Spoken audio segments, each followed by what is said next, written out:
It is all about the marinade for souvlaki. Bathed in a tangy and garlicky mixture and grilled to succulent perfection, we will serve ours on a warm pita with some crunchy Greek salad and cool, creamy tzatziki sauce, making this one of the ultimate bites of summer grilling fun.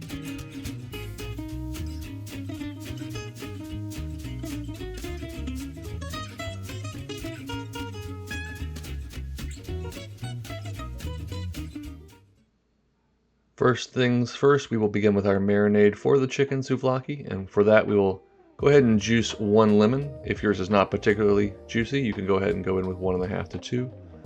Some paprika, and plenty of freshly grated or crushed garlic. As always, guys, the exact amounts and directions will be down below for you. Next up, we'll go in with some Greek yogurt, a touch of olive oil, and some red wine vinegar for extra acidity. And finally, we're going to add lots of fresh oregano. You could also add fresh rosemary and thyme to this, but oregano was all I had around and it will be just fine. We'll season this marinade with plenty of salt and pepper. Go ahead and give it a thorough mix until it is well combined. And then I've just got a couple of chicken breasts here that I'm going to cut down into 1 to 1.5 inch pieces. You could certainly do this with chicken thighs or any piece of chicken. The key is really just to make sure you cut it up into roughly even sized pieces so they cook evenly on our skewers. We'll go ahead and take our meat and toss it in that marinade. Give it at least an hour, but up to overnight in the fridge will be just fine. Now I've got some dough here which I'm going to make into pitas. The exact amounts for the dough recipe will drop down below, but once you've got your dough formed and rested, just cut it into 8 even sized pieces, roll those into balls, and then roll those into 8 to 9 inch circles.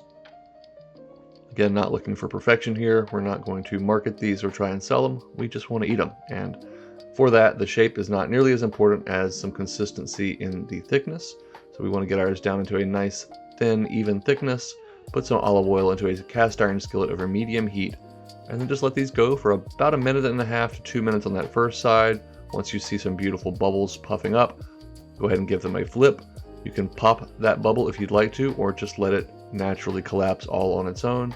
Give that pita 2 more minutes on the other side, and when it is nice and blistered, go ahead and remove it, add some more oil, and rinse and repeat with your dough until all of your pitas are beautifully baked.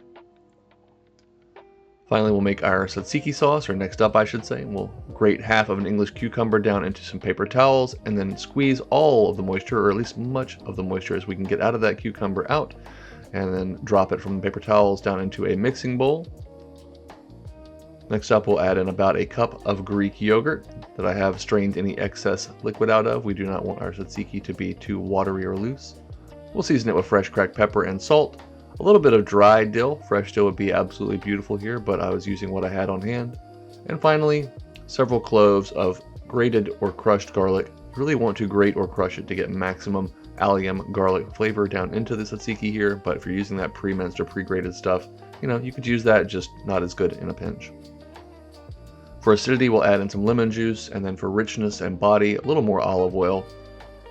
If you run out of lemon juice or don't have any, some vinegar would be just fine here, but it needs some kind of acid for a kick. Go ahead and give it a stir to combine, taste for final seasoning, and that is your tzatziki ready to go, but it will definitely get better after 30 minutes or a day in the fridge. Finally, we'll go ahead and make this Greek salad, which is just going to include a few beautiful vegetables here, starting off with a bell pepper, which I will put a nice dice onto. The other half of that cucumber, which I removed the seeds from just by scraping them out with a spoon, and we'll go ahead and slice that down into coins.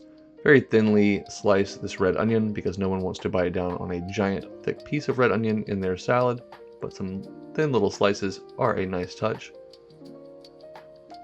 Next up, we'll grab a few Roma tomatoes, and then I do often take the liquid and pulp out of mine, but since this is going to be a salad, I'm okay with a little bit of extra moisture and liquid in there, so we'll go ahead and leave the seeds and tomato liquids in there.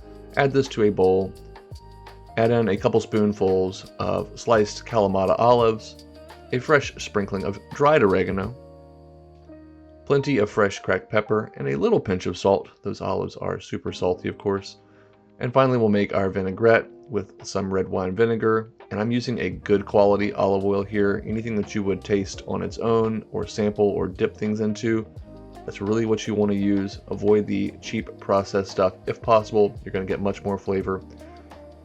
and fruity floral notes out of a good quality olive oil. But either way, once your salad is dressed, go ahead and bowl it up, and then I'm going to garnish mine with plenty of freshly crumbled feta cheese. You could also drizzle down a little more oil and vinegar, season a little more salt, pepper, and oregano, and that is a beautiful bowl of Greek salad. It's going to be a wonderful topping for these grilled chicken souvlaki skewers, but goes great on its own with any kind of lean grilled or baked fish or meat. We'll go ahead and give these skewers a cook about 15 to 20 minutes, flipping every 5 minutes till they are nice and charred on the outside and perfectly cooked through on the inside. I've also got half a lemon down. I'm going to squeeze that over the top. I do love something about grilled citrus, the way it just gets smoky and slightly sweet, and that juice just pours out of there. It is absolutely delightful. As you can see there, that roasted lemon juice is a wonderful complement. Other condiments will include plenty of that freshly dressed Greek salad right down on the side, and then plenty of that chunky, cool, and creamy tzatziki sauce. I am going to hit this with just a touch more of that finishing olive oil, and then roll it up in some aluminum foil to keep everything nice and warm and pliable. That is an absolutely beautiful bite of food. You've got so many different contrasts between the warm chicken and the cool salad, the cool tzatziki sauce, and the warm, slightly soft and slightly crunchy on the edges pita. Got garlic and just creaminess from the yogurt. Vinegar and lemon juice provide all the acidity. This is an absolutely dynamite bite of food. Hope you'll give it a try. Make it your own as always, but please just make it, or at the very least, get out of here and go make something delicious.